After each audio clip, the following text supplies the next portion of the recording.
The magnificent turnout today underscores to all that we in the first state honor and are grateful to those who are willing to protect and preserve our freedoms. Today's event is the first of many, as 2013 will be our largest deployment year in our current conflict. We'll have more Delawareans deployed this year than we have since 9/11. By midsummer, our 153rd will be again joined by about 500 of their colleagues.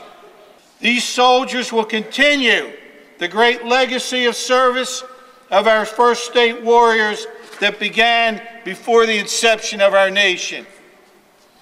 Before you today, we have the successors of those who have defended and preserved our shared values and customs as Americans throughout our history.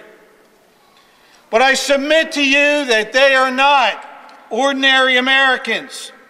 They're just 0.7% of our population who serve in our United States military. The few protecting the many. Citizen soldiers, part-time warriors, but full-time patriots working overtime to ensure our liberties and our freedoms.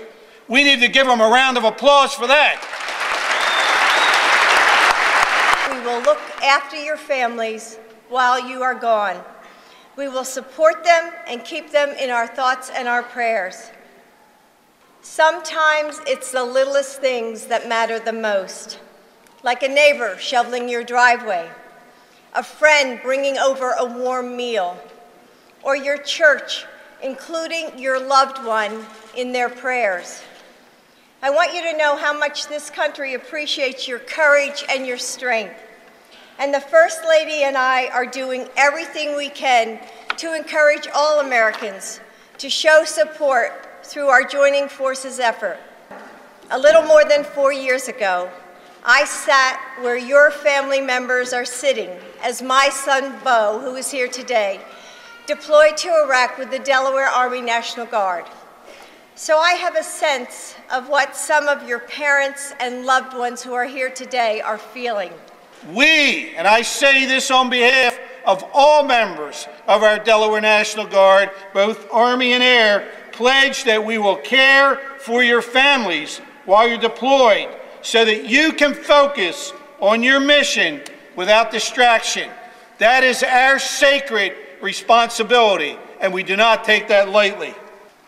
I would ask if the members of the 153rd, just for a moment, I know you're already in your at-ease position, but if you would just take a moment and to look around this great hall, and to say that it is standing room only would be an understatement. Go ahead, you can turn around. And I want you to plant this vision and this image in your minds so that you will know, as you are doing this incredibly important work in Afghanistan, that all of us, representing all the people of Delaware, stand behind you. The 153rd Military Police Company is a close-knit and proud organization that will operate as a team and do what all finely honed teams do, watch one another's back. We pray that God gives you all the wisdom to use effectively the talents and the skills that you have perfected and honed. Most of all, we pray that God will protect you and bring you home safely after successfully completing this call to duty.